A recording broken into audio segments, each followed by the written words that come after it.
We're back. Thank you very much for joining us tonight, and welcome to another Nervous Chat. Apologies to anybody that tuned in last week at 8 o'clock. I wasn't there. It was a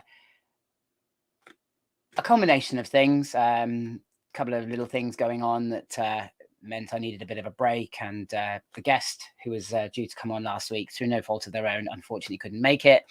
And so I took the opportunity to have a bit of a break from YouTube and social media, which is, I have to say, is very good for the soul and for the mind. But what it has meant is that I can be back this week, fresh, lively, ready to go, refocused, and determined to give you a great show. So on tonight's show, obviously it is a back chat episode. They have been on the show before.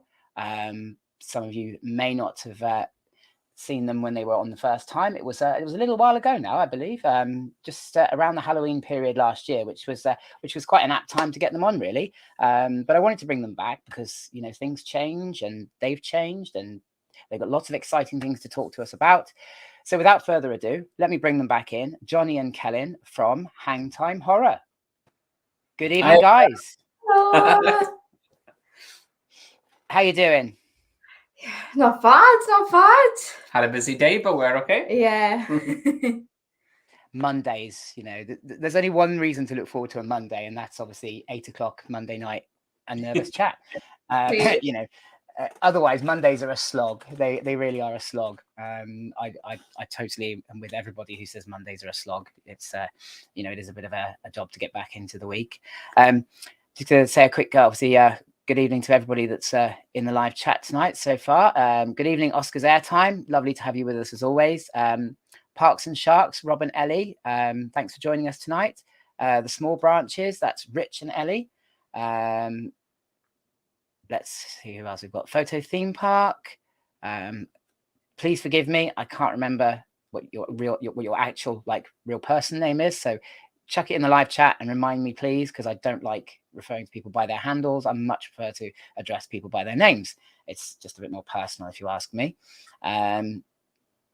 Yes, and that's all the comments so far. So guys, I thought we'd start off with a little bit of an icebreaker thing, which I started doing recently. So I'm going to ask you a couple of questions, some of them theme park related, some of them less so. Don't panic. It's nothing scary. I can hear your little dog in the background. Yeah. Oh my God, it's just typical. And just Lily is just decided to chime in now. She wants to answer. Well, she wants to be on the show. I mean, I can't blame her. It's what can I say? Do you know what I mean? Oh, look. Oh, yeah. Evening, Beth. Thanks for joining. They follow a vlog, so we thought we might as well invite them onto Anxious Chat and back chat. Here's the other one. Yeah. The loud one. Oh, he was feeling left out. That's what it is. Yeah. So there we go. You see, now we've got a full studio. Now we're all good. You see, maybe next time we can set up a separate camera, dog cam or something. Dog cam. Dog cam. Yeah, that would be awesome, wouldn't it? Oh, shall I bet? Oh, bless. So let's we'll crack on. First question I'm going to ask you is: imagine the park of your absolute nightmare, right? You got to choose 5 rides to put into this park. What 5 rides would you put in that would create the park of your nightmares? So basically your 5 worst rides that you've ever done. I'm going to say one. Grand National for me. Yes, Grand National. yes. Oh, God. Oh, God. Yeah, Grand National. Grand National. Oh, I forgot that one in Portventura. What we didn't like. Furious Battle. No, not Furious. Stampeder. No, that bloody flat ride. What's that one? It was literally just like a plate. Yeah. I forgot the name of it. Yeah, I'll say Stampeder as well. Why? Grand National Stampeder. No. What else? Flipping heck. I don't know if I'd consider it like worst, but like things I would fear. Maybe just airdrop tower. Just airdrop tower. Because I absolutely hate drop towers. I can't think of any. My brain has just gone blank. What about your worst ride in Thorpe Park? Where you bang your head quite a lot? Oh, Colossus. Yes. Oh no, I'm not accepting any Colossus hate. Well, you brought the wrong guests on. Not if you've rode Saw as many times as I have this year and actually come off with worse headaches than Colossus. Oh no. Sometimes Saw is like a torture device, Yeah, isn't it it? is. But this season it's been horrible. Beth's suggesting that maybe Megaphobia should be in there. I don't know whether that's. Can we judge it because it's being retracked? And is that fair? I like Megaphobia. A controversial opinion, but Megaphobia is better than Wicker Man.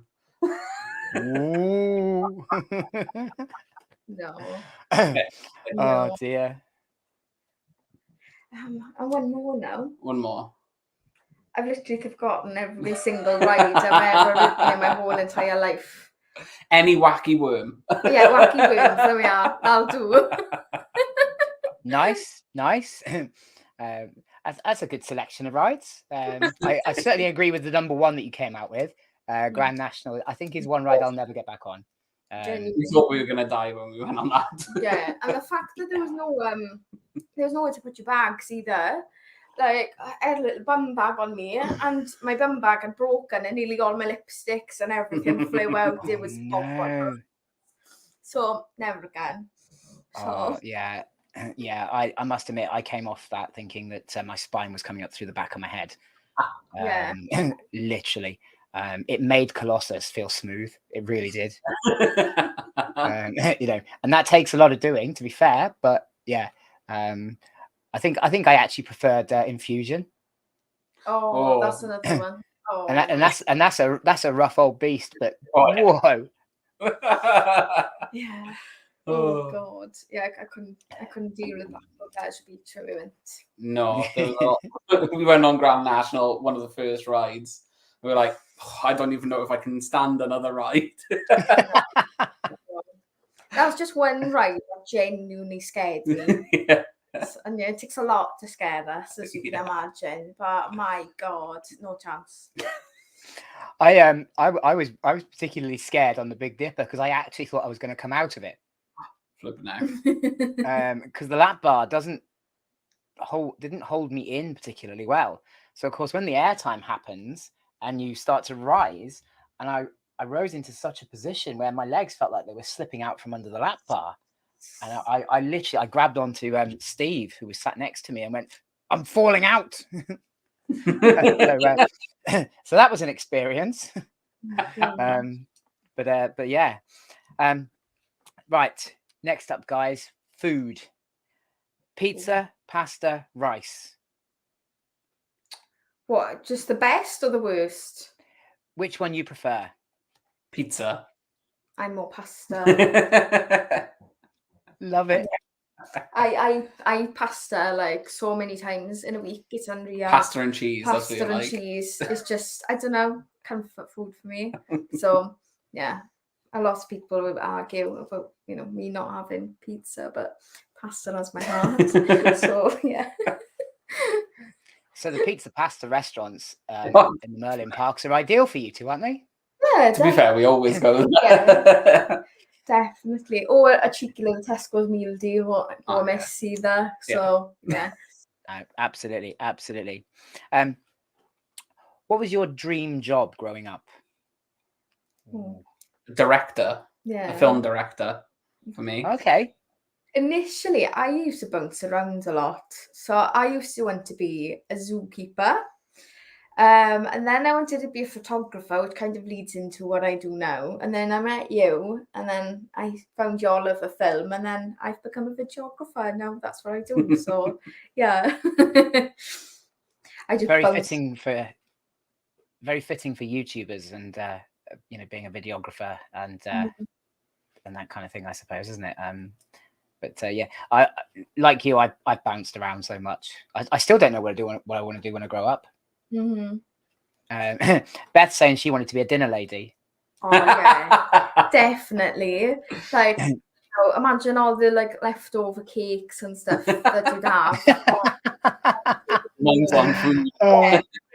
School cake especially. Oh, See, I'd never thought about it in those terms. Yeah, You shed a whole new light on it. I used to work in a chippy, and I used to bring home food for us all the Always, time. like nearly every night. Yeah, so I didn't get sick of it, mine. So I can imagine being a dinner lady is like amazing. Batter bits. Oh. Talking about chippies, batter bits. I used to love them. My local chippy used to sell them. Loved it. Yeah, battered Mars bars was my go-to. Do you know I've still never tried one to this day? Still never tried one. It is a heart attack in a bite, isn't Definitely. It? But then again, I still used to eat like 3 or 4 sometimes. You can feel the calories going. Oh yeah, you get like an instant heartburn. So. Em from Oscar's Airtime used to want to be a Disney animator. I mean, that's wow. That's.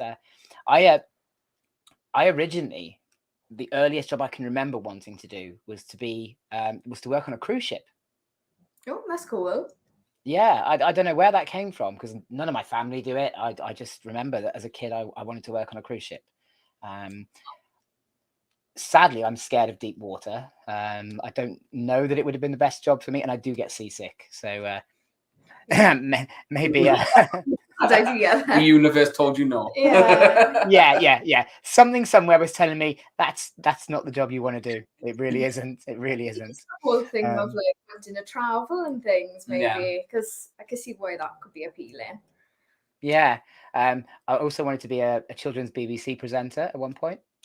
Nice. But you've got your own show now, so you know. Well, I know. I'm just waiting for the BBC to email me. You know, and then I can wrap this up then, and I can move on, you know, and Aaron's bedtime stories. Yeah. I'm not sure seeing this face before you go to bed at night is actually the best thing. I'm going to be Mr. Tumble's right-hand man. Yeah, go for it. Venom Vibes is saying that he used to want to be very specifically a zookeeper at Chessington, which is I think that's a lovely thing, isn't it? Nice. And Oliver from Coasters with Moi with a roller coaster designer, which actually is what my son at the moment. I mean, he's only 7 years old, so there's plenty of time for change. But at the moment, he's absolutely obsessed with designing roller coasters, and he builds them out of Lego all the time. So I'm hoping that if he succeeds in that and it makes him his fortune, he'll be able to keep me when I retire. So you know, I'm optimistic. I'm optimistic about that one. Little mini John Wardley in the making, then. Well, absolutely. Why not? Why not? He's certainly done quite well out of it, hasn't he? I think though with him, maybe it was right place, right time. Yeah. But yeah. Why do YouTube, Instagram, TikTok, etc.? What made you choose to do that? Of all the things you could do for a hobby, you thought, I know, let's start up an Instagram account and YouTube channel. I don't know. I think we've had experience in the field, isn't it, of media? Yeah, I mean, we did a little bit of YouTube back in the day. Way back in the day when we first met. Yeah, it was like, I don't know what it was. I don't know. We just wanted to have like a different outlet for our creativity, I guess. Platform, isn't it? Just to show our opinions and stuff like that. I mean, like the Hangtime Horror Instagram initially was just my personal account. It used to just be like showcasing where we went, and like it was just like a little visual diary of, you know, of where we were going. A travel diary. Yeah, like a travel diary initially. I mean, like if you scroll back right to the very beginning, it was our first ever holiday to Greece, which is quite nice. Yeah. But then it just turned into like a mesh of our loves, really, which is horror and film and roller coasters and trips out and stuff. So and with YouTube especially, like as I said, it's like another outlet for me to be creative. Like I made our little theme, and it's just doing animations just because Keeps you busy. keeps me busy. Yeah, and everybody loves to have a little passion project on the side. Mine happens just to be, animation and stuff. Keeps you out of trouble. Yeah, Exactly. especially or at least that's the theory, isn't it? Yeah. Rich and Ellie are saying that. So let's have a look. Ellie used to want to be an actor in the London Dungeons, nice. and Rich wanted to be a detective. Ooh. Interesting jobs. Yeah, I mean, you wanted to be a I little wanted bit to of be a detective at one point. Yeah, I did. John from the Kelly Family Adventures is saying he wanted to be a holiday rep. Nice. Wow. It's an interesting one. That is one. Free holidays. Maybe all these people should actually tell us what they do now. Yeah. That'd be great. Good. So if you've commented on what your dream job was growing up, drop in the live chat and let us know what your actual job is now. I'd be interested to see how many people actually followed at least a similar career path to what they aspired to as children, versus complete changes. Venom Vibes here, I've got to bring this up. Changed career interest a lot. Zookeeper, French teacher, forensic scientist, student experiences at university. That's a broad spectrum, isn't it? Yeah. Okay, John's saying he now works for the DWP. I'm not sure they're much involved in holiday repping. And often you'd see people spending their pensions to go abroad, I guess. So that kind of works. Yeah. Well, this is true. Yeah. Oliver's Ollie is currently training to be a flight attendant. Wow. Which is there's a lot of training involved in that these days, isn't it? It's not quite like everyone has this perception that it's a glamorous job, but I know from friends that who've done that it's not glamorous. It's very hard work. Yeah. So all up to the flight attendants, and boy, do they have to take some abuse sometimes. It must be like working in guest services at a theme park. Sometimes it really must. Rob wanted to be a marine biologist, but now he's a greenkeeper. There we go. We've got Ellie works in car finance and Rich in IT. Sam Coaster Tog, lovely. Thanks for joining, mate. It's lovely to see you. He's a professional slug during the week. Yeah, you and me both. Do you know what? Don't take any of that. Don't believe any of that. I know that man works bloody hard. It might not be every day, but on the days when he does work, he works bloody hard. Being a wedding photographer cannot be in any way a stroll in the park. No. You see the bridezillas and all that kind of thing. I'd hate to have to deal with all that, we used to film weddings. We used to film weddings. Yeah, for a few years. Yeah, so before COVID. Yeah, so I can understand the stress Sam would go into. So, yeah. No, absolutely, yeah.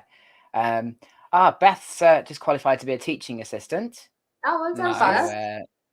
That's brilliant. Yeah, well done, Beth. I know you were obviously studying quite hard for that, and there was a lot of work to be done, so that's great. I love this. This question's opened up a whole conversation with everybody, isn't it? Growing up, Ellie wanted to be a zookeeper, but she's ended up studying a master's in HR. Wow, that is. Yeah. I was going to say there isn't a huge difference there, is there? No, I suppose if human resources, Yeah. working with animals. I mean, depending who you work with, you could work with a bunch of monkeys, I guess. In both respects. Yeah, exactly. So Sam's saying there's no bridezillas, just fun couples. That's That's good nice. to hear. Yeah, We've had pleasure. that's good to hear. So, who's been your influence for Instagram, YouTube? Has there been any particular channels that have influenced what you do and the way you do it? I think a standard answer would be Theme Park Worldwide for me. Yeah, I don't know. That's... And understanding there was a community then, I think. Yeah, rather than just a hobby kind of thing. And like people like Jack Silkstone, I think, got me into Fright Nights. Like I'd never heard of it before. And then I was watching those types of videos. And then ever since then, just watching theme park videos all the time. Mhm. Yeah. And I think what got me into it is I was watching like educational videos about roller coasters because I was scared of them. And I think that's what got me onto just that community and just realizing there's a whole community behind it. Yeah. And I've just kind of gone with the flow, really. Yeah. I've just put up with him watching all stuff. So he was influenced and then he influenced you. Yeah, That basically. sounds good. Yeah. I mean, why? I had a little bit of a, an interest in coasters anyway, but not to the point of, learning the manufacturers and like different elements. That and started things. with me, I think. That started with you. And like, this whole kind of glossary of terms and things that I'd never heard of. And then here we are today, really. I'm still not totally familiar with all these manufacturers and special terms. I'm still a novice. I had I won't say I had no interest in roller coasters pre 2014, but it wasn't a part of my life until 2014 when I made that first fateful trip to Thorpe Park with Karen for our first date. And they haven't really been a feature of my life until probably 2020. That was when it all sort of kicked off for me. So I'm well behind everybody else, like literally years and years behind all these people who've been, studying them and riding them since they were teenagers or whatever. And I'm like, yeah, I didn't start until I was 42. So I've still got a lot to learn. I'm still learning all the time. People keep using terms and I go, what does that mean? Yeah. Or you find out there's more than one term for an element of a roller coaster and you're like, what? Stop changing the rules. That's that's just wrong. It's like learning another language, isn't it? It is, yeah. Well, I suppose it's like the difference between North Wales Welsh and South Wales Welsh, isn't it? It's almost a completely different language. Parks and Sharks actually went to Thorpe Park as one of their first dates as well. Oh, that's really cute. Oh, that's lovely. I bet it wasn't the experience that mine was. Sam's favorite element is the knick-knack paddywhack. I'll have to message him later and ask him exactly what that is because I've got no idea. I'm not gonna pretend to know what that is. Beth wants to know, can you speak Welsh? I can understand a little bit of Welsh. So Welsh used to be my first language, but then I moved over to Ireland and I lost a fair bit of it. But I can still speak it to some degree, but it's very much Wenglish. It's like really laid now back. And again, but your whole family speaks Welsh when I'm around. Yeah. So that's where I've picked up some Welsh words and stuff. Yeah. Em's now asking if that's a real term for an element. I'm not committing one way or the other, Em, on this one because I know I'll get caught out. Yeah. Sam's caught me out on things like this before, so I'm not going. Beth thinks it might be the bit after the thingamajig. Yeah. I know that. Yeah. So I think last question I've got for you guys, it's not related to your channel and stuff, is that if you could be an animal, what animal would you be and why? Ooh. I think I'd be a big cat, so like a lion or something like that. That's one of my favorite animals. Yeah, definitely. I was gonna say a monkey, but I'm too close to that anyway. I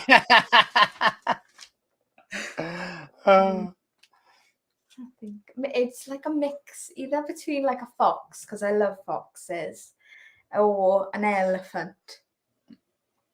Even though I'm very much the size of an elephant at the moment. Oh, stop.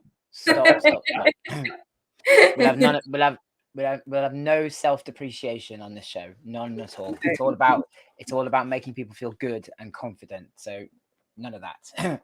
You're beautiful and you're a lovely person. So enough. Okay. Okay. there's enough nasty people in the world to say things like that. You don't need to say, you shouldn't be saying it about yourself ever. But I have piled on the phone, so I need to. Oh, me too. I won't be able to fit onto the coasters anytime soon. I don't think you could get rid of the lockdown fat. No, definitely not. And especially the clamshell seats as well. Jesus.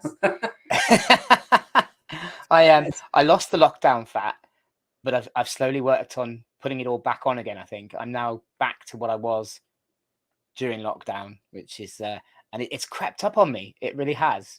I've got to get. I've got if I'm planning on doing Run Alton Towers again in November, I've got to get back to something like where I was last year. Otherwise, it's going to be Waddle Alton Towers and not Run Alton Towers. Oh. So Hangtime Horror. Obviously, the last time we spoke, the YouTube side of things was pretty much non-existent, wasn't it? That was something that we spoke about, you sort of going into YouTube, and obviously since then, obviously the channel is up. If you haven't ever checked out Hangtime Horror, please go and have a look at their YouTube channel. And you have a very unique style of vlogging, which I must admit I've never come across before. And when I first looked at it, I wasn't sure about it. But I think it was because somebody criticized me for doing not something similar, but I used to do this bit where I'd vlog a day, and then I'd come back to the house, and then I'd sit in front of the camera and sort of review the day a little bit. And somebody criticized me for doing that. So I think but mine was boring. I'm not going to lie. I've watched those vlogs back these days, and it was boring. Whereas yours is more exciting because of the way you link the VT stuff in with it. So where did you get the idea for that particular style? Because it's very different. I think it's based on confidence. We're not very confident in talking in front of a camera in a theme park.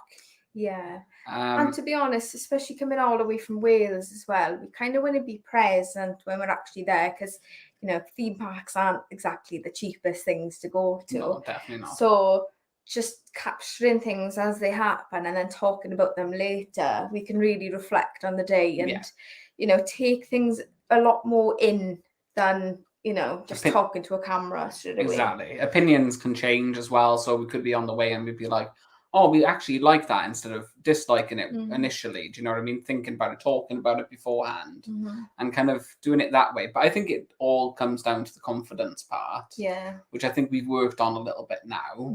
But initially, it was that reason, I think. Editing is our best friend, I think, because we always cut out the ums and the awkward silences, and it fills in the gaps then with the VTs and things. So reflecting on all the footage we have, at least then we know, okay, we'll write our script. We go, right, we need to talk about this. We need to talk about that. And then we'll just bounce off each other then. And then I'll cut down to see what works. So, like I said, I think it works really, really well. And now I totally understand where you're coming from with the whole, confidence thing. Because if you're not confident enough to be in front of a camera in the middle of a theme park, then actually that's a very clever way of avoiding it. But it has given you a very unique style, which I think is you should continue with it now. So even if you get more confident, don't start talking on the camera at the theme parks. Stay with the stay with that, because I think it's refreshing to see something completely different. I think I enjoy it now, and I see, especially, as I say, because the editing is very clever, and as you both said, that's your strength. Editing is your strength, whereas for me, I'm better at talking, as people will testify, into a camera than I am editing. So that wouldn't work for me, I don't think. Just on an offshoot there, what you said about editing out the ums and the ahs, is there a word when you are filming that you find yourself starting almost every sentence with? I'm always intrigued to hear about this. Also, I think. Also, No or- other connectives. right. Right. Yeah. Right. Because whenever I stumble and I'm like, oh, whatever, I go right then.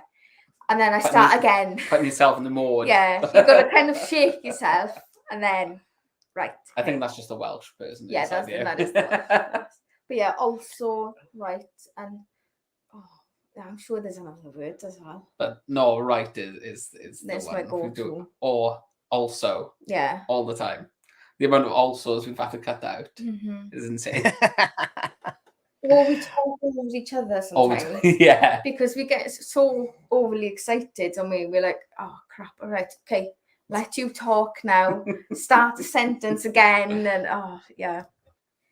That must be quite difficult sometimes, actually, thinking of, because as a lone vlogger, I don't ever have to worry about that. But it must be actually something you have to be very conscious of, not talking over each other when you're filming. I imagine that must be quite tricky. Like you say, if you're both quite excited and animated about something particularly, both got a point to get across, and yeah, I imagine that must pose a bit of a quandary at times. Yes. I mean, we often look at each other. I noticed during often, and I mean, even during this, we've been looking at each other to say, okay, are you going next? That kind of thing. So I think we've kind of gotten used to it now, thankfully. Whereas when we first started, I used to just like tap him secretly on the leg. Right, your turn now. Your turn now. But yeah, that's so clever. That's so cleverly thought out.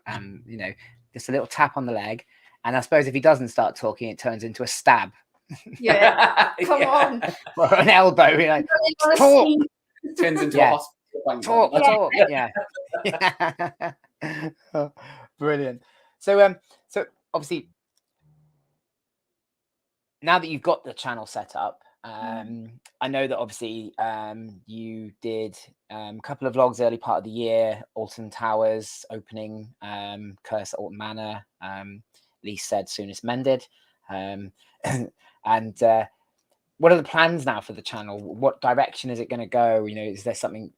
Is it going to be more just specifically horror, or have you got other things planned? So our channel has gone fairly dead, to say the least. I mean, we can't go to theme parks as often as we'd like to, for the simple fact of cozy living crisis and all that. But so we've come up with like an idea of behind the screens. So actually giving like our little insight into either like the horror industry or the scare industry or the theme park industry. So our channel is kind of split, isn't it? Like you've got your film reviews, which would come out a bit more regularly in the theme parks. And then I was thinking doing the more informational stuff in terms of like, how do certain elements work, how do restraints work, that kind of thing. Just to kind of actually provide content throughout the year, because I don't want to just sit in there waiting until October when the big stuff happens. The thing is, we've been sitting here waiting for Megaphobia to reopen as well. So it's kind of like just a waiting game at this point. Yeah. I like the idea of that behind the screens though, because there's so much goes into scare mazes and attractions that most of us are probably totally unaware of. And I know obviously when you and I were talking on yesterday, in fact, about basic things like smell pods, and I think the first time somebody made me aware of smell pods, I actually thought they might be having a bit of a laugh at my expense, because I was like, smell pod, how does? And then obviously once they'd elaborated on what they are and what they're used for, and I just thought I'd never, I just assumed that Wicker Man always smelled like that. Didn't never thought that there was something actually pumping that smell into the room, and that and that actually looking further into it, there's thousands of aromas available in these pods, and it's massive. And so I think that behind the screens would be great. And I also think for people who are scared of scare mazes and that kind of thing, that could actually help a lot to understand, you know, how that works and things like that. I know for me personally, it probably would have been helpful to understand, you know, how certain effects worked and that kind of thing, because I think, like you, Johnny, I like to know about stuff before I do it, especially if it's something that causes me anxiety. So I think the behind the screens is a great idea. And as you say, you know, the movie reviews as well, you know, I think would be keep those coming, because obviously, you know, I'm happy to watch movie reviews about horror films. I'm just not happy to watch the films most of the time. I was flicking through it's Prime Movies actually the other night, and came across this film called COVID-21. Oh, And I just thought, oh, you know, it's and it didn't flag up as a horror film. Yeah. So I thought, oh, I'll just put that on, because I always fall asleep to a film. I can't fall asleep without something on. So I always put a film on or something. And well, when I woke up about halfway through this film, I was let's just say I wasn't quite so quick to go back to sleep.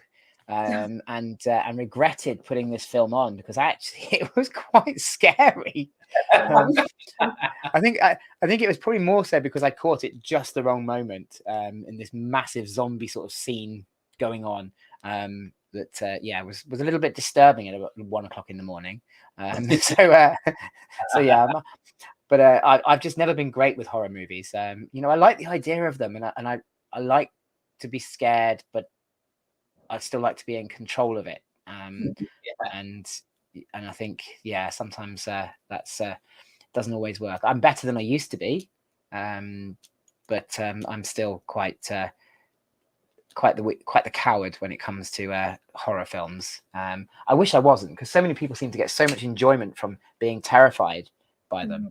I just, I can't share that enjoyment. I really can't. It's gotten to the point where I'm desensitized a little. The thing is, we started to watch video nasties now as well, which are like some of the darkest horror films. I don't know, we're craving that gore, like, I don't know what it is. Gore, the scares, everything. And I think that's why we like scare mazes so much, is because it gives us that interactive element, you know, that in a way, like real life sort of horror. Do you know, when you're watching a horror film, you're like, I wonder what I would do in that situation. And I think that's why we like horror mazes, because it puts us in that situation. Yeah, but like what Darren said, it's like you love to get scared, but you're still in control. So it's quite fun. Yeah. So yeah, that's why we I think actually something you hit on there about the constantly chasing that high is something I've noticed for me now with roller coasters. There isn't a roller coaster now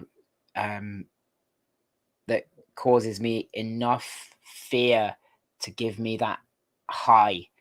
Stealth was the last one that still did it, but I've done it so much this year now that I've become desensitized to it. I've actually found myself now riding front row, arms up on Stealth, you know, which is something I never thought I'd be able to do.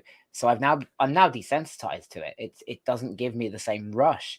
So I'm now looking for other roller coasters that are going to give me that buzz.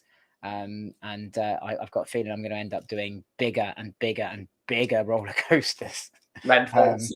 Yeah, that's what happened with you. Red Force. That's at Portaventura, isn't it? Yes. Yeah, we're going on holiday there next year, and Red Force is on my list to be done. It is a good place. Because Shambhala's there as well, isn't it? Shambhala, one of the best roller coasters I think we've ever been on. Just the clamshell seats, though. Yeah, that's the only thing. They have this thing in Spain. I think it's a rule that they've got. It has to be fully locked down. They can't give it any leeway, so you're literally pinned to the seat, aren't you?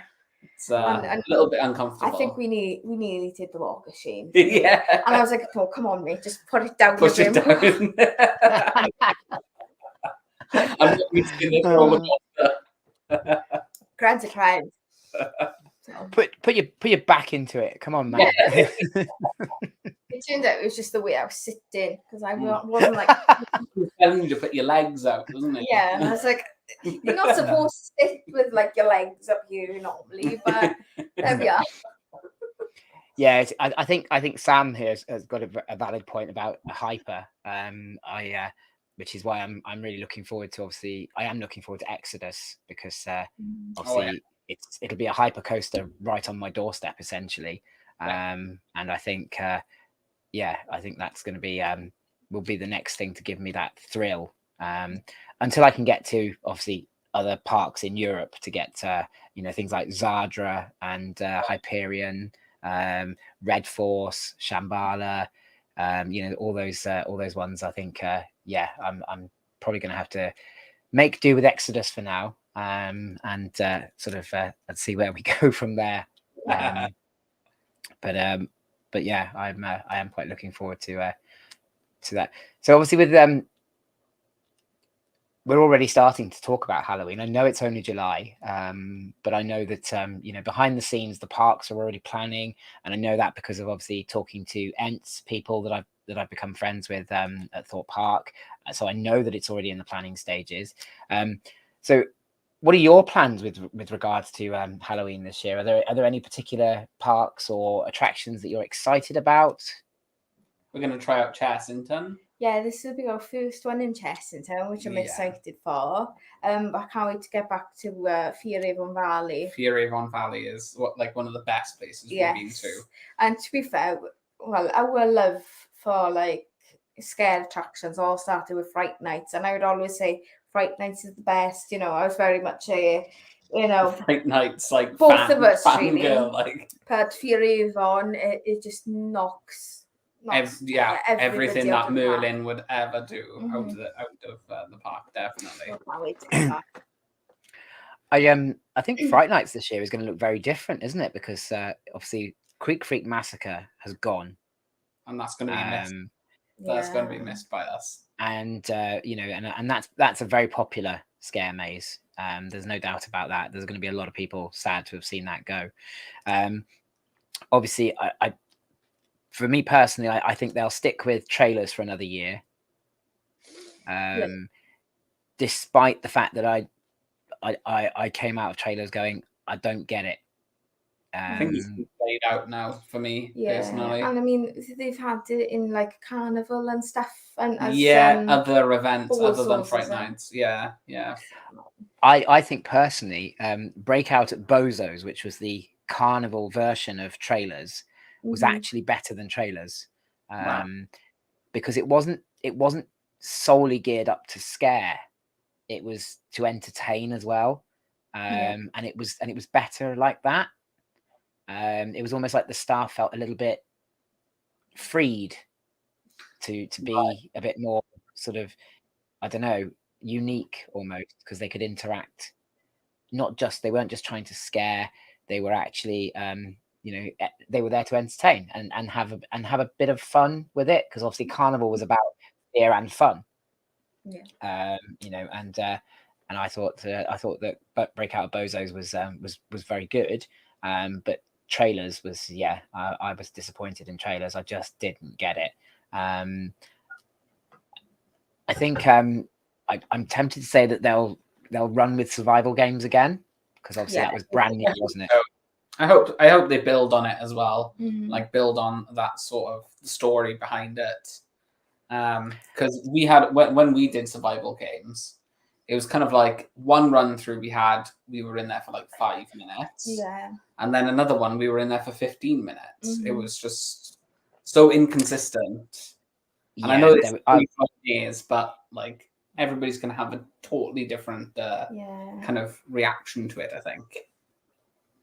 I think I was on one of the run throughs that was in there for 5 minutes, but I think it has got potential. It has a lot of potential to be quite intense.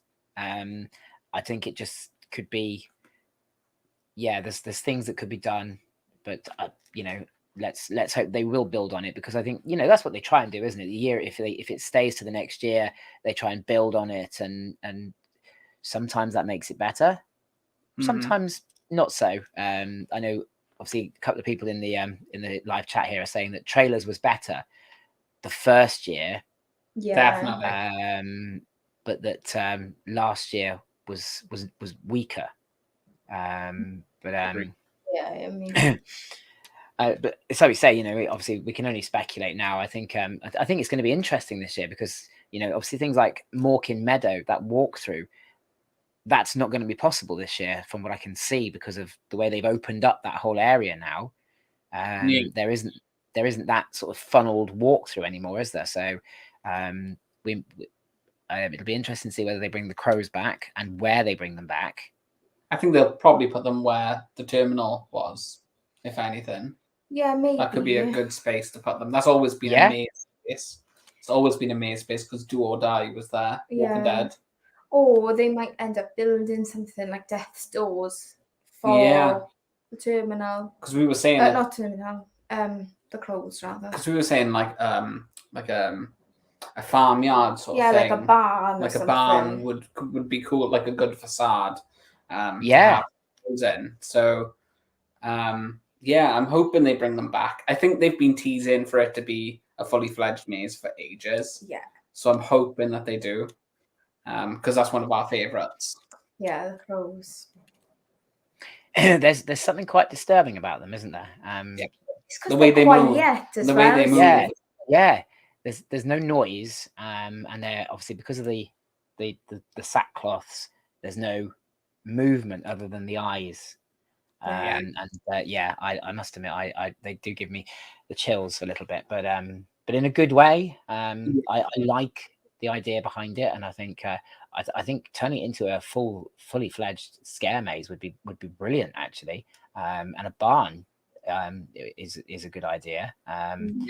You know, you could have them hiding up in the hayloft, and yeah, just all sorts of stuff. The other thing that we were talking about the weekend was whether they would maybe use Ghost Train as a scare maze. Maybe. But then I feel like that's a bit of a cop out. Yeah. I mean, it's there anyway. I want something fresh. Yeah, you're always looking for something fresh, isn't I it? mean, Darren Brown was there anyway throughout the whole of Fright Nights before. I mean, like, a few added actors isn't going to be amazing. No. Do you know what I mean? But they might do it because they might cut costs. Yeah, you're not Merlin. And as a scare maze. Yeah, and anything to save a little bit of extra for Exodus, I guess. Yeah. Yeah. It's costing a lot of money, that coaster. They've got to cut some corners somewhere. Yeah, well, yeah, they might do it. I think to us though, Fright Night is like the premier scare event for us until obviously Fear Avon. But yeah, we expect big things from Fright Nights every single year. Mm-hmm. And we were genuinely gutted when we couldn't go one year because of COVID. Yeah. And like it's become like an annual tradition now for us to go to Fright Nights. I mean, we'd book no questions asked. questions asked now. So yeah, that's when our love did. I must admit, one of the things I do love about Fright Nights is that you get all these speculation videos coming out. You know, I hadn't realized there was so much sort of interest in trying to work out what they were going to do, and you know, and then obviously when the teasers come out, you get all the reactions to teasers, you know, and you can really get quite sort of whipped up in it. It's almost like a frenzy that goes on, you know. And as I say, people are already starting to talk about it. At the weekend, I was talking to one of my friends, and you know, we were sort of scouting around, looking at where new scare mazes potentially could go at Thorpe Park, and you know, and what they might consider putting there, and you know, so it's already on the cards, and it's you know, so it really has like it's almost like it takes on its own entity, doesn't it? Fright Nights. Mm-hmm. It's not a Thorpe Park event. It's an event that just happens to be at the park. Definitely. Yeah. And the thing is, be interested to see what shows they bring this year as well. Yeah, like Birthday Bash, I think, has been done. Yeah, I think Birthday Bash is done for. So seeing another show Amity, yeah, the Lincoln dance. tops. Yeah. And yeah. I feel like, well, that was probably the last year, Yeah, you know, it was in the last year. 100%. So I'm hoping like they bring some new fresh shows. Mm-hmm. Yeah. Maybe one Interesting. with us. Maybe. Interesting you say that about Amity, actually, because somebody sent me a screenshot of they'd commented on a post for something and said, you know, they were really disappointed, they were really upset that obviously last year was the last year of the Amity, Lycanthorpe, everything else, you know, and Thorpe Park replied with, but was it the end? Ooh. Oh no, they know what they're doing. They know what they're doing. They're like that in the group chats and things all the time. They just love speculation. They do, don't they? They're brilliant at it though. It's like they spot the right comment, don't they? And they go, right, we're just going to reel you in here. But yeah, is brilliant. They're phenomenal. Yeah. Especially around events, I think. Yeah. So we're just waiting for that first video from Fright Nights. That first little teaser. That first little tease. Yeah. Yeah, definitely. Yeah. I know.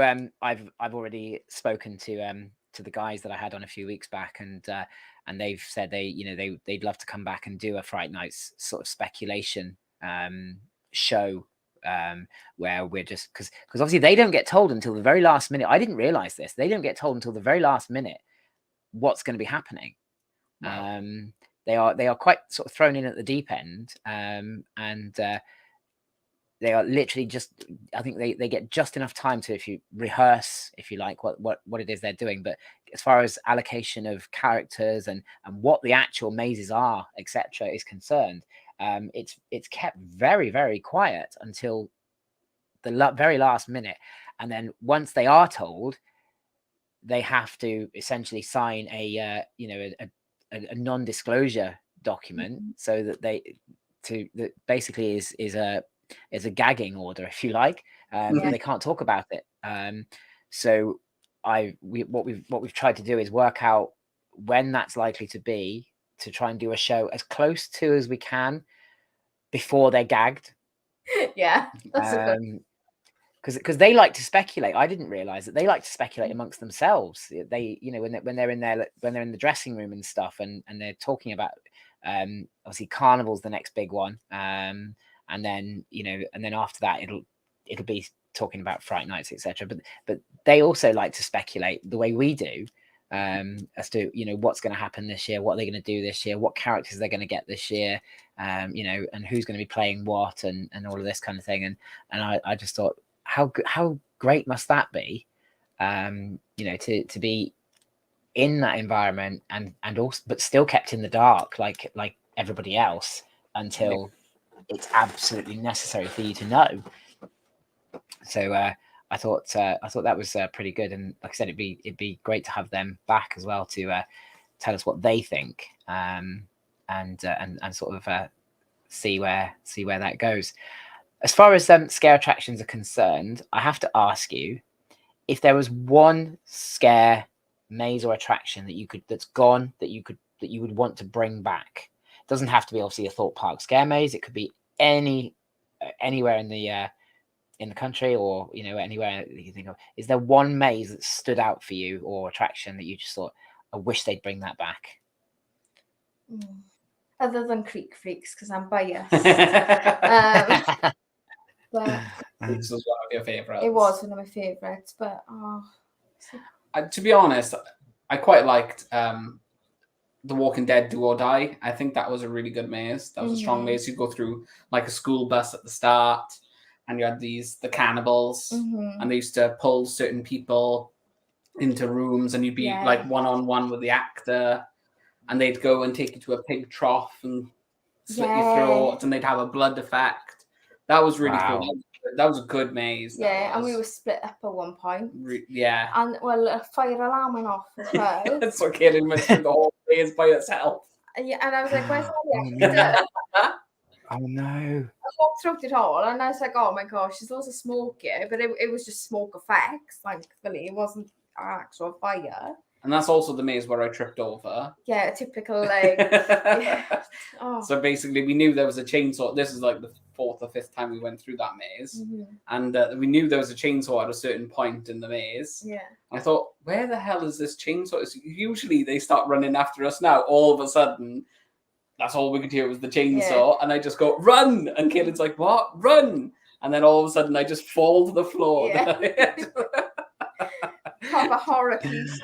I think. Oh no! Yeah, I think it was your niece or something. Yeah, and that was a brilliant maze. I like that one. Yeah, part of me is torn between Platform 15 or Dead Creek Woods.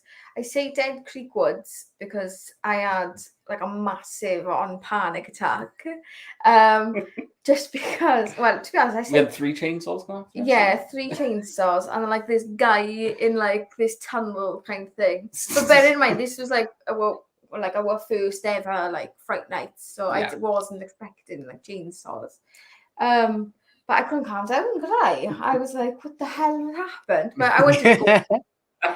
And I think we like the storytelling, don't we? Yeah. The story behind that is really good. Yeah, and the fire effects out of the train and stuff. And maybe what's it called? There's too many. No, I know. Blair Witch. Blair Witch wasn't too bad. Yeah, that was pretty good. That was a bit different. Yeah. But then we got Muddy Feet. We got Muddy Feet, but then like I've seen better ones now, which is a shame. Yeah. But, yeah.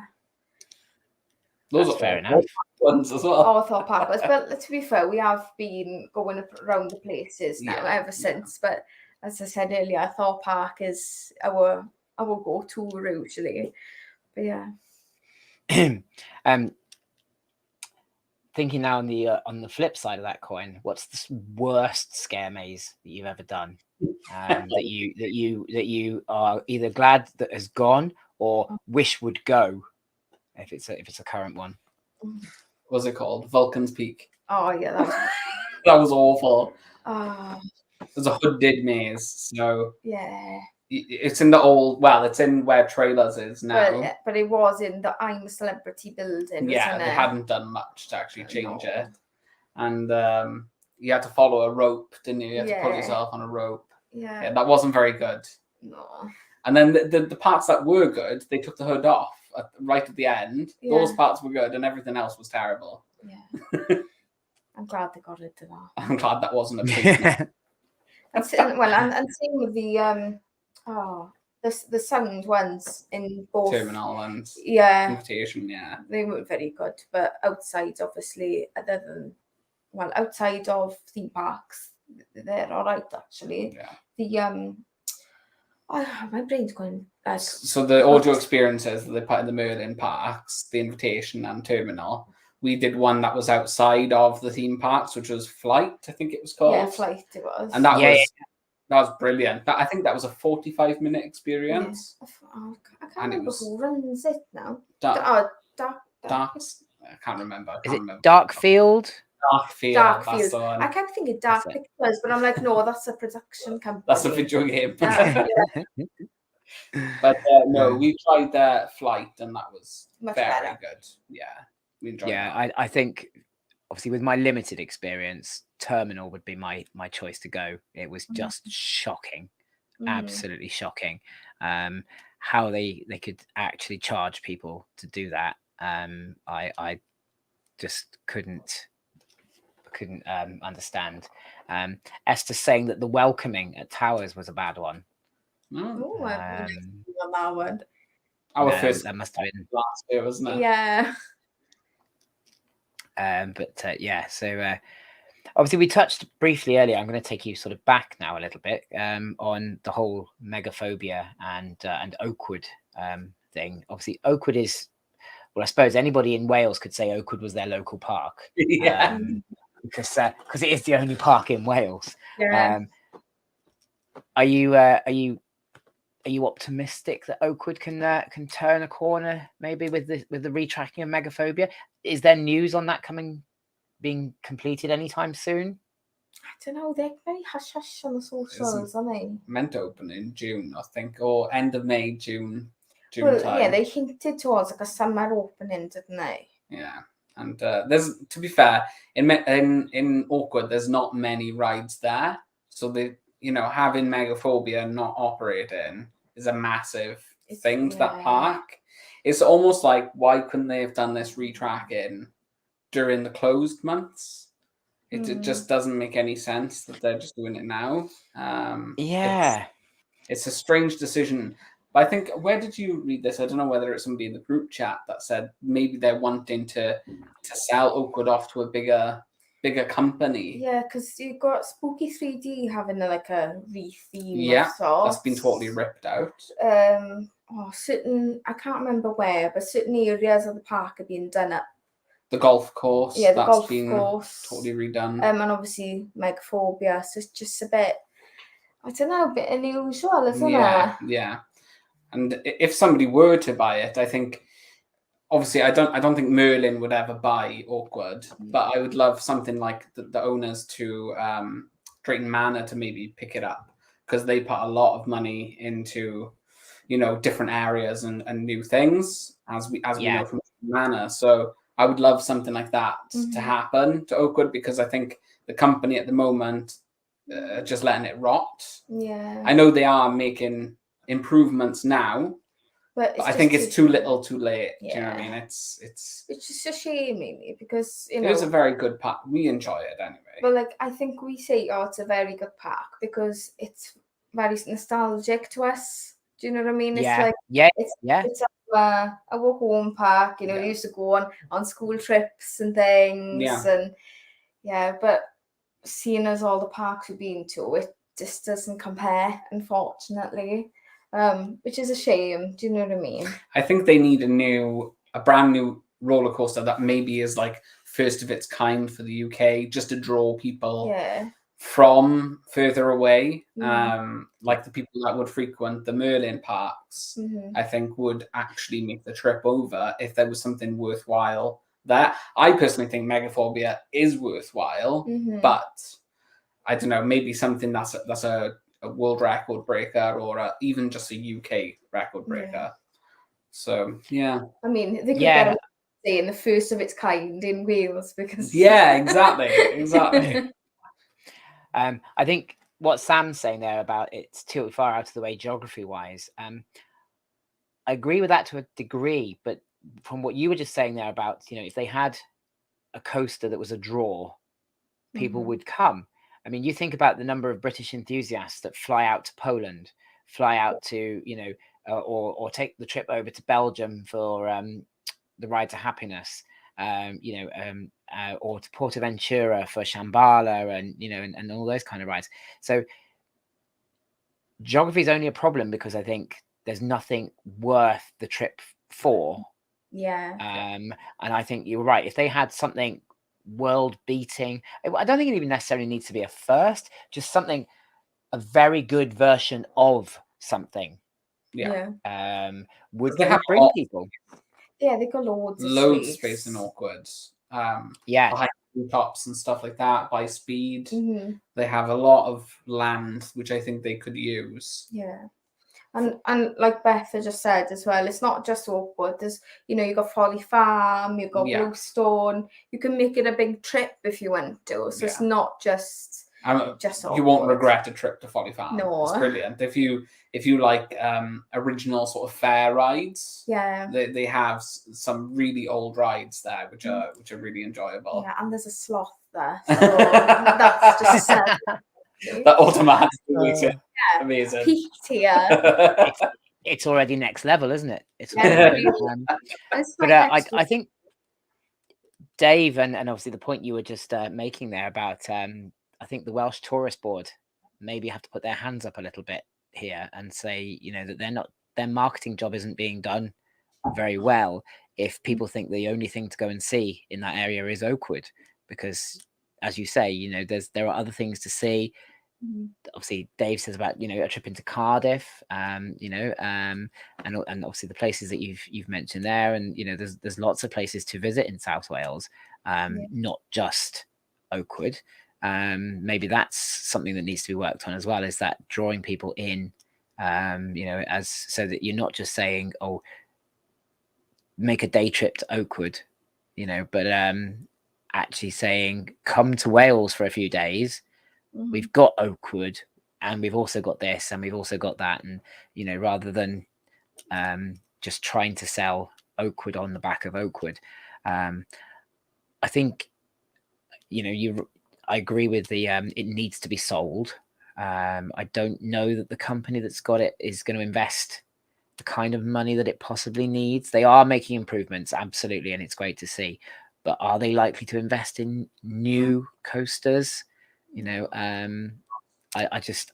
can't see it. I think it's I a think losing battle there as well, isn't it? Because they've had two accidents happen with Hydro, or now Drenched, and then Treetops, and Treetops reopening without any sort of press release or anything like surrounding what happened there. I know it didn't lead to death or anything, but people it should be addressed. Yeah, people overthink it, and they especially the past in regards to Hydro and things. Because I've never been on Drenched, which was Hydro, because of that accident. Yeah, but you don't want to go on it now, though, because it's changed, restraints and stuff. Yeah, but I think it's just a losing battle, and I think obviously with it being rated the worst theme park in the UK doesn't help.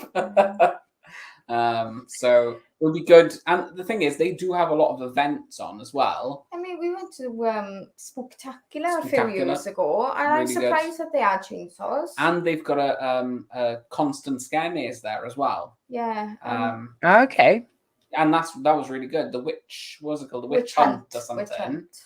And that was really good, actually. But their Spooktacular was okay, actually. You could tell it was a bit cheaper, but it was a good event. And they have stuff like fireworks there. Yeah. They have like DJs come there sometimes, for the kids and stuff. They've got this dinosaur event at the moment as well. Yeah. So there's loads of little events, which I think just needs a bit more money put into them. But we do love Oakwood. Yeah. I think at the end of the day, the worst outcome would be that it goes. Yeah. Yeah, I'd cry. I know I joke and say like Thorpe Park is our home park because we visit Thorpe Park more than Oakwood, which is unfortunate really. Just goes to show like not even Welsh people kind of want to visit Oakwood anymore because it's gone that downhill. But they have got some other good rides as well. Speed is probably the best of its kind that I've ridden. Oh, yeah, well it's a go slower. So yeah, it's better than Saw. Yeah. Gotta say that. And they have got some, some lands. So they've got the Peter Pan land and everything like that, which is well themed. But and the bobsleigh ride is cool. The bobsleigh ride is really cool. But I think they just need a lot more money put into it. Yeah. It is a shame that maybe it's not a bit closer to the border to make Merlin maybe interested at least. Yeah. But I can't see Merlin ever being interested in it because it is for them it is too far out. But I do think that somebody like the Lupin Group, obviously from Drayton Manor, would consider it. And maybe that would be great because, as you say, they've pumped a lot of money into Drayton Manor, and continue to do so. It's being dragged kicking and screaming into the modern days, isn't it? With new coasters being built and things being changed and new areas being launched, and it's constant there at the moment. It really is the development of the park, which is something that it's needed for a long time. And to think that only 2 years ago we were talking about Drayton Manor closing down for good, because it looked like that was going to happen. Yeah. So the same case for Oakwood then. Yeah, let's hope a company like that will pump money into Oakwood, definitely. Yeah, I think because I think it could be successful. I think it's marketing and it's and as you say, it's giving people something to come for. Yeah. But as Beth's saying here, it's all good retracking, but I've heard about control panel issues. I think we were talking about this, weren't we, Celyn? That they've been advised by the manufacturer to change the control panel, but they're not doing that.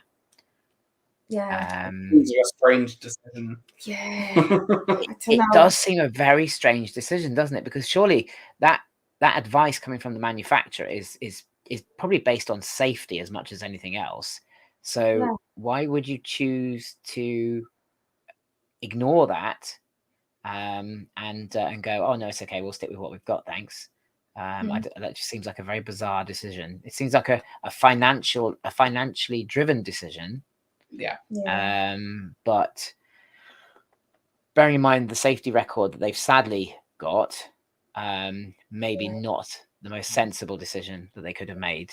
Especially I don't seeing know. what happened this year as well. Well, last year. Was it last year? Last year, yeah. End of God, last the year. lifetime's flying. Yeah. But It is. yeah, you know, well, it's fairly recent then. Yeah. Do you know what I mean? Like they should Yeah. be thinking like that. I think they're trying to lift Yeah. them at the moment, aren't they? Definitely. I think that what they really need to do is be making a clear statement of their commitment to safety. Yeah. You know, make it a very public thing. You know, we've changed this, we've changed that, we've introduced this, and even on riders that haven't had incidents, if there are minor improvements that could be made to improve the safety for them at the moment, they need to be seen to be proactive about it. Yeah. Not reactive, which is how they come across. You know, they wait for an accident to happen almost and then go, oh, well, we'll change that because that'll make it safe again. Well, okay, but could you have changed that before? I don't, before the accident happened, maybe. I know it's not always possible, you know, not accidents happen. They do happen, you know, and in the best run parks and institutions, you know, it doesn't matter. But I'm sure there are things that could have been maybe done a bit earlier that might have avoided some of them. And I just think that this decision about the control panel, if it's true, it's just setting them up, isn't it, for another fall? It really is, because you know the press will get hold of that and they'll have a field day. Yep, 100%. And then there's going to be ructions. Definitely. Yeah. So, but you know, what can you do? If anybody's got any questions for tonight's guest, obviously we're just rattling on and rambling on about everything, you know, the world and his thing. I've got questions that I can ask, but I like to I like to give other people a chance to talk. You know, but if nobody has, I have got other questions for you. What's been give me an unpopular opinion that you hold. I like asking that question. It's always great to hear, because you know there's community accepted opinions, isn't there? And then we all have that one opinion where we just, you know, it's an unpopular, controversial opinion. What would you say is yours? Colossus is rubbish. Oh, Nah. Slip that in there. Yeah. And just and dive. Gone. I've already said mine. Megaphobia is better than Wicker Man. Yeah. But also another one is Terminal wasn't as bad as everybody made it out to be. Celyn, can you take him out the back and shoot him now? Yeah. I think as well, Curse of Dalton Manor was a shared one. We didn't like it initially. Initially, yeah. But then a few more rides of it, we actually ended up liking it. Yeah. But yeah. Maybe Thor Park is better than Towers. That could be a controversy. I have to agree with that heartedly. Make sure you sleep with one eye open tonight. Yeah. You'll have the Towers mob at your door. Bring them on. Absolutely. Beth's asking, which Welsh do you think is better, North or South? South, obviously. Yeah, South, but I find North Walian Welsh seems to be a bit more, not like fairy tale, like it kind of, it's a different accent. It's very melodic, I find. Yeah. Which is quite nice, I think. Things are said slightly differently. Yeah. And yeah. South Walian. But South Walian is, because we're biased. Yeah. See, I speak North Walian. And I think South Walian is nicer to the ear Yeah. because it's softer. Mm. The consonants in North Wales are much harder, and the accent tends to be more guttural. Yeah. Almost Germanic. Yeah, they're a bit more nasally, I find. Yes. Throat. Yeah. Yeah. I think the only thing I would say is that North Wales is possibly the purer, only because of South Wales obviously has had a massive English influence, and there's more borrowed words, or certainly that's what my friends in university who are Welsh speakers, there was a lot of English in their Welsh, whereas there's less so, I think, in North Wales. But I think at the end of the day, it's Welsh and it's a beautiful language and it should be preserved forever. It's the oldest living language in Europe. So it is a beautiful language, and if anybody gets a chance to even start to learn it, do. It's not actually as difficult to learn, I don't think, as people think it is. Once you've got those sounds, I know the sounds can be quite tricky, but once you've got that, it's a very phonetic language, isn't it? You say it how it's written. Yeah, definitely. When you started learning it a little bit, you doing Duolingo. Yeah, so it is fairly easy to pick up. Yeah, definitely. Esther would like to know, do you enjoy Vertigo at Oakwood? I've never tried it. I don't think I ever will. It's too scary. Surprisingly, I've never been on Vertigo. I copped out last minute when I was younger. This was like when I was like 8 or 9, something like that. And yeah, I just never done it, and I can't justify paying that much to go on it now. Yeah, it is expensive. So I've never gone on it. It's just too scary for me. I would do it. I mean, if I could do a skydive, I could do Vertigo, but yeah, it's just the cost for me. Beth's singing the praises here of Vertigo. Is Vertigo a drop tower? No, it's like a swing, isn't it? It's kind of like a bungee jump. Yeah, it pulls you up, and then you got to pull the cord, and then it drops you. It just swings you back and forth. Yeah, I'm good, thanks. Yeah. I mean, they strapped me in. I was with my auntie and my cousin, and then I got told that I was the one having to pull the cord, and I was like, never mind, I'm not doing this anymore. So that was like, as I said, when I was younger, but it's not worth the cost now.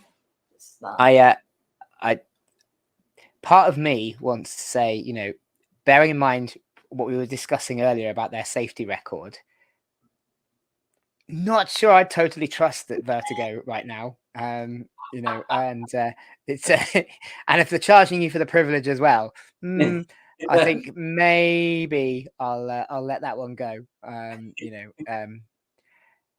Sam saying that he loves skydiving, and I was actually saying the other day that the next big thing for me to try and do before I get too old, which isn't too far away, is to actually do a skydive. I highly recommend doing it. I've been bugging you to do one. I would never do it. I did a 14,000 foot charity skydive in honor of my nan who passed away from cancer. So I always used to say she was a bit nuts as to why I got this on my arm, because she's a bit nuts. We used to go nut picking and stuff, and I thought it'd be like a fun way to kind of commemorate her. So I did it for cancer research, even though I work for another cancer charity now. But yeah, I highly recommend it. It was so thrilling, and I'd happily do it again in a heartbeat, to be honest. You want to do wing walking? I want to do wing walking because, unfortunately, my nan's husband, my granddad, he passed away this year, also from cancer. And I've done the skydive now. I feel like I just need to stand on top of the plane. So I thought, I'm going to do that this year. I think it just kind of works together. So yeah. So I might do that this year. So yeah. Sam's saying that I should book a skydive because I'm after Yeah. a thrill. I'm not Yes. quite sure I'm quite ready for that, but I'm very much edging towards it. The other one I would love to do, and I don't know whether you guys are be interested in it, is have you seen these lift hill climbs that they do at Thorpe Park?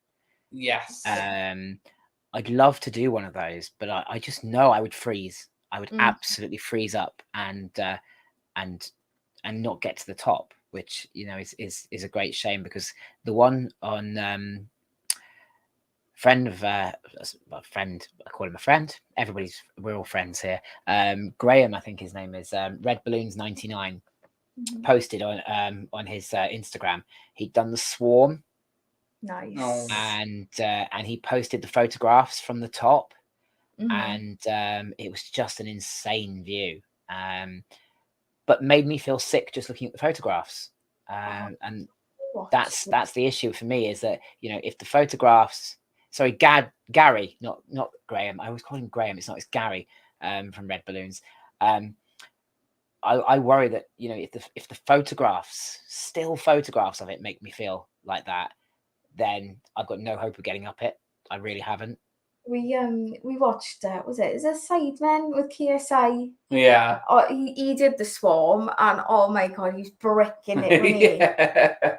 I don't think I would do. I don't know. No, I would. I think it'd be interesting, but I think I'd be like you, Darren. I think I'd freeze. I would. Yeah. Definitely. Yeah, you'd freeze, but I'd still drag you up. Yeah. I'll pay you all Yes, that of money. course. But Sam and Dale as well, Coaster Tog and Coaster Capturer, they did the big one climb. nice. And I mean that's even worse for me. That would have made the swarm lift hill look like a little hill. Thinking about it, I wouldn't want to do a coaster climb. I can barely climb up the stairs. Yeah, alone, like, out of breath halfway through. Heat attack. I can barely go up our stairs there. Yeah, it's like I say, for me, it's I know I'd get halfway up and just absolutely freeze. They would literally be crowbarring my hands off the rail, and airlifting me out, probably, because I'm just like, I'm frozen. Literally, I'm not moving. But I kind of would love to do it. The other one I'd really like to do, but the price I think is ridiculous, is the behind the scenes at Saw. Yeah, I've seen some photos. I'd love that. I think that would also be an amazing one to do, but it just seems so expensive for what it is. I think was it £55-60, something like that, per person, and I'm just like, I don't have that kind of money. Oh, look, she's climbed the Sydney Harbour Bridge. Nice. but was scared in the Walking Dead ride. I mean, how does that make any sense? And the first time she did curse at Alton Manor, I remember she was screaming the whole way around. But oh, here we go. Yeah, £65. Here you go. Oh, it's even more. £65 before discount to do the behind the scenes tour of Saw. Oh my gosh! One day. I probably still do it though. One day. Yeah. It is one of those. I almost wanted to ask for it as a birthday present, maybe. But there are other things I'd rather do. It's on the list, but it's not up towards the top. So for me, it was a kind of see, M doesn't do jump scares, whereas I don't mind doing jump scares, but you ain't going to get me climbing the Sydney Harbour Bridge. It's I just no. The fact that it's over water as well just adds a whole new level of terror for me. Yes, that's right. What Gary's saying, they're all sold out now. They sell out so quickly, actually, but which is great. Maybe that's money they can pump into Exodus and Fright Nights. So people are probably doing Colossus loads as well, so they can see. Yeah, and Samurai and Saw. Yeah, all of those rides, just to look at the Exodus side. Yeah. I bet they are, actually. Maybe that's why they're not doing Colossus lift hill climbs, because it gives you too good a view of Exodus to get photos that they don't want people taking. So they're like, oh, you can go and do Swarm because that's the other side of the park and you can't see anything. But you're not doing Colossus. I think they mentioned something in the Thor Park pass holders group on Facebook that they might be doing Colossus climbs eventually. Okay. Yeah. It's quite a narrow walkway, isn't it, up the side of the Colossus lift hill, though, if I remember correctly. Yeah, I think they clipped in though, I think. Yeah. Oh, here we go. No, they are doing them. September. Gary's booked in for September. Yeah, I thought so. Wow. So yeah, that sounds like it could be quite good. I'm still not sure I could face that. I still think it would be a step too far. You know, if they did a flying fish lift hill climb, I might just be able to manage that. That'd be the best one. Yeah, I wish there was a way to get up on top of Stealth though. Oh yeah, definitely. Imagine abseiling down that. Abseiling. Oh, I'd love that. My stomach's just lurched all over the place at the thought of that. I love Stealth and I love going over that top hat and it's amazing and the views at the top are absolutely amazing. But I love the fact that I'm in a train traveling at 80 miles an hour. That's not going to leave me up there for very long. So the thought of having to climb all that way up to just drop back down again, maybe not. Maybe not. There's no stairs though, other than like on the top parts. I don't know how they get up there. There isn't. I don't know actually. I'm guessing there's that rope, isn't there, that hangs ominously down the middle. Somehow. But I can't imagine that that's how they get up. I don't know. Next time I'm there, I'm going to ask that question. So everybody can give me an answer. Maybe I'll ask Kai from Lift Hills and Launches because he's quite often a ride up on Stealth, and I'll ask him, you know, how for maintenance do you get up there, and then wait for some convoluted rubbish story about they have to get helicopters in or something because I'm gullible enough to believe it. Oh well, guys, I think we better wrap it up because I've just realised we've been talking for an hour and a half. It has been absolutely lovely to talk to you both again, and hopefully we'll bump into each other. We'll have to try and maybe sync diaries for Fright Nights. Well, with our little website, I've got like an events area. So whenever we actually end up booking stuff, we can meet up and things.